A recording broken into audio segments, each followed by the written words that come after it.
और राख बना दिया।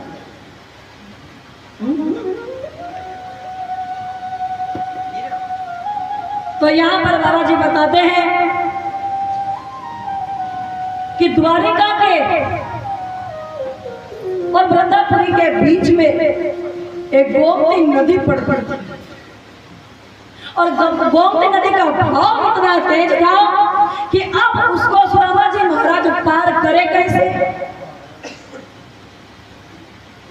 तो यहाँ पर जब भगवान ने देखा कि मेरा भगत फंस गया है, अब वो मेरे द्वारका की ओर आ नहीं सकता, तो भगवान ने उसके ऊपर कृपा की और उसी गोमती नदी के अंदर नाव लेकर के और केवट बन करके वहां पर आकर के और खड़े हुए।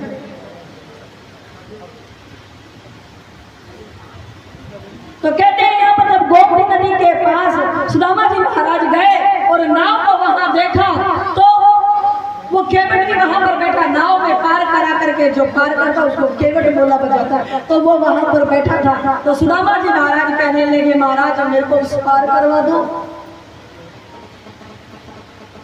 तो यहाँ पर भगवान रूप लेकर के आए थे भगत की रक्षा करने के लिए, मदद करने के लिए। भगवान ने सुदामा जी महाराज को उस नाव में बिठाया और नाव में बैठा करके गोमती नदी पार करा दिया। गोमती नदी जैसे ही पार किया तो भगवान वहां से गायब हो गए। अब यात्रा शुरू हुई और जैसे यात्रा शुरू हुई तो सुदामा जी महाराज के पैरों में कांटे लगे, पत्थर लगा, खून निकला, सिर पर पगड़ी नहीं, शरीर पर कपड़े नहीं, एक धोती बांध करके वो भी फटी हुई है, हाथ में लकड़ी, पांव में चंपल नहीं, सिर्फ भगवान के नाम का स्मरण करते करते करते करते और वो आगे बढ़ गए। कहते हैं अभी द्वारिका नगरी पहुंचने ही वाले थे, लेकिन द्वारिका नगरी के बाहर यहाँ पर बाबा जी बता रहे हैं भगवान की माया ने उनको घेरा और जैसे ही घेरा तो यहाँ पर सुदामा जी महाराज को थकान महसूस हुई। तो सुदामा जी महाराज सोचने लगे अभी द्वारिका नगरी बहुत दूर है, तो क्यों ना मैं रात का समय है यहाँ बैठ करके और विश्राम कर लूं। तो जैसे पेड़ के नीचे बैठे तो यहाँ पर सुदामा जी महाराज को नींद आ गई और नींद जब गहरी हुई तो यहाँ पर भगवान श्री कृष्ण योग माया से कहने लगे, योग माया, बोले हाँ, बोले मेरा भगत मेरे से मिलने के लिए आ रहा है, तो तुम एक काम करो। बोले क्या? बोले मेरा भगत सो रहा है, उसकी नींद खराब ना हो, इसीलिए तुम एक काम करो। बोले क्या? बोले मेरे भगत को आराम से उठा करके और द्वारिका नगरी के बाहर ला करके और सुला। तो योग माया ने बड़े प्रेम से सुदामा जी महाराज को उठा करके और द्वारिका नगरी के बाहर ले जा करके सुला दिया। और जब सुबह हुआ तो यहाँ पर सुदामा जी महाराज के कानों में मंदिरों की घंटे की आवाज सुनाई दी और जैसे मंदिरों की घंटे की आवाज सुनाई दी तो सुदामा जी महाराज की नींद खुली और जब नींद खुली तो चारों तरफ नजर झुका करके सुदामा जी महाराज ने देखा तो कहीं मंदिर के घंटे सुनाई दे रहे हैं, कहीं शंख सुनाई दे रहे हैं, कहीं आरती सुनाई दे रहे हैं, लोग इधर उधर घूमते नजर दिखाई दिए, बाजार दिखाई दिए। तो सुदामा जी महाराज ने विचार किया कि जब मैं सोया था तो जंगल था और अब आंख खुली तो ये कौन सी नगरी है। तो सुदामा जी महाराज ने सोचा चलो किसी व्यक्ति से पूछूं। तो जाकर के द्वारिका नगरी के पास जब गए, अंदर प्रवेश किया तो एक भाई सामने से जा रहा था। सुदामा जी महाराज ने हाथ जोड़ करके पूछा, भाई साहब ये नगरी कौन सी है? तो उस भाई ने उत्तर दिया, बोले महाराज क्या आप इस नगरी में नए हो? बोले हाँ। तो बोले महाराज आपको जाना कहाँ है? बोले द्वारिका नगरी। तो बोले द्वारिका नगरी जाना? बोले हाँ। तो सुदामा जी महाराज कहने लगे तो ये नगरी कौन सी है? तो उस भाई ने उत्तर दिया, बोले महाराज ई नगरी रो नाम द्वारिकापुरी छे। क्या शब्द बोले हैं? बोले ई नगरी रो नाम द्वारिकापुरी छे। और जब छे कहा तो चक्कर में पड़ गए। बोले मैंने तो एक ही द्वारिका नगरी सुनी है, 6 नगरियां कहां से आ गई, अब 6 नगरी कहां से ढूंढूं? सुदामा जी महाराज बोले डाले थे ना, इसलिए बोले भगवान ने तो मेरे को एक नगरी बताया था, अब एक नगरी तो मिल गई, अब 5 द्वारिका नगरी को मैं कहां से ढूंढूं महाराज, अब ये चक्कर कैसा?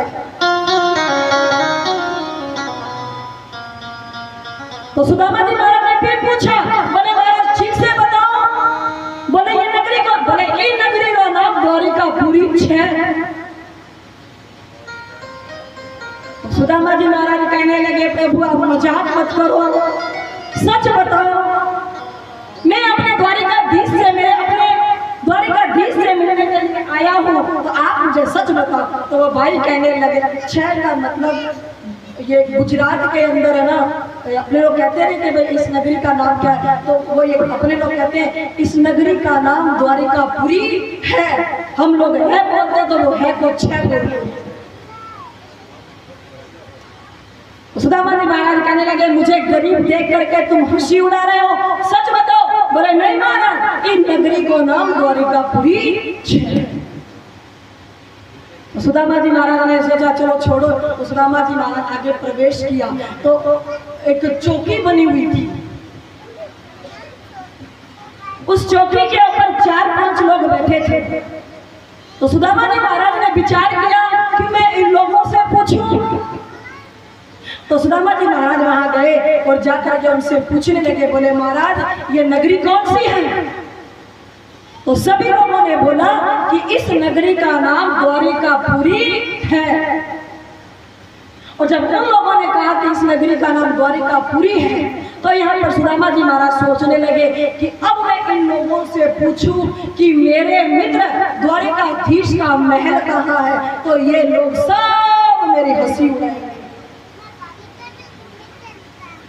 कि मैं तो बोलूं कि द्वारिकाधीश मेरा मित्र है, तो मेरी हंसी तो उड़ाएंगे, साथ में भगवान की भी हंसी उड़ाएंगे कि ऐसे दोस्त रखता है, ऐसा मित्र रखता है।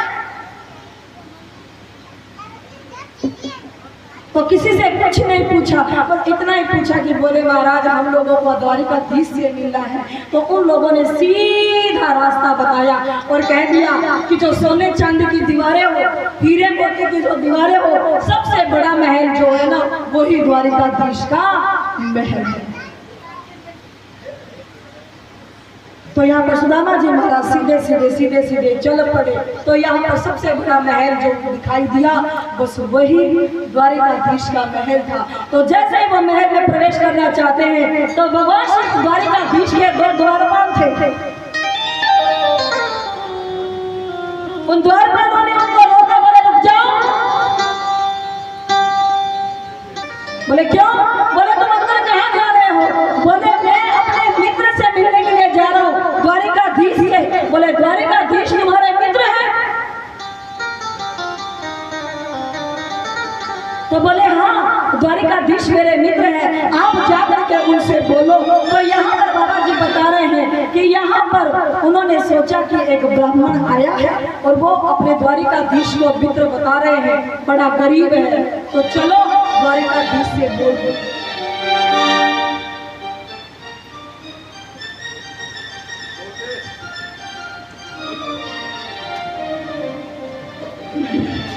श्री राधे। कुछ भामाशा दानी सज्जनों का दान गौशाला में आया है। 200 रुपए गोपदान, गाड़ी राधे को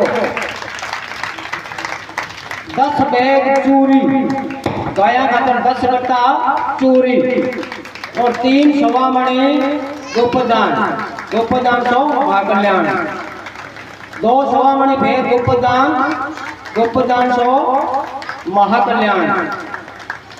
अब मैं दान जब बोलूंगा 12 दान आयो है।